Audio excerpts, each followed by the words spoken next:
Hello friends, చూడండి ఒకసారి పచ్చకూర వండుతున్నామండి. మేము పచ్చకూర అంటే గంజేరు కూర అండి. కూర వండుతానండి. ఎంత బాగుంటుందో చూడండి. ఇది పచ్చకూర అండి. కూర వండుతున్నాం. గంజేరు కూర అంటారు కదా, దాన్ని కూర వండుతున్నామండి.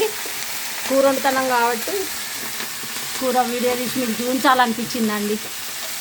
చూడండి, కూర చేస్తున్నాం. గంజేరు కూర.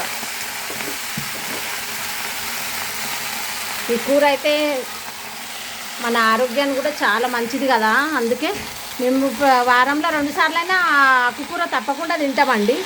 ఇది ఆర్గానిక్ కదండి. ఆర్గానిక్ మందులేమి వేయకుండా కేవలం దీంతో కూర చేస్తున్నామండి. అంటే మనం దొరుకుతుంది కదా బయట, అందుకే ఆర్గానిక్ అండి. కాబట్టి చాలా హెల్త్కి మంచిదని మేమైతే ఆర్గానిక్ కాబట్టి తింటున్నామండి. వారంలో 2 సార్లు కంపల్సరీ తోటకూర తింటామండి. ఆకుకూర కంపల్సరీ ఆకుకూర తింటాము. అది కూడా ఈ సీజన్లో అయితే మరీ మంచిగా ఉంటుందండి. కంపల్సరీ తింటామండి ఆకుకూర. ఆర్గానిక్ ఫుడ్ కదా.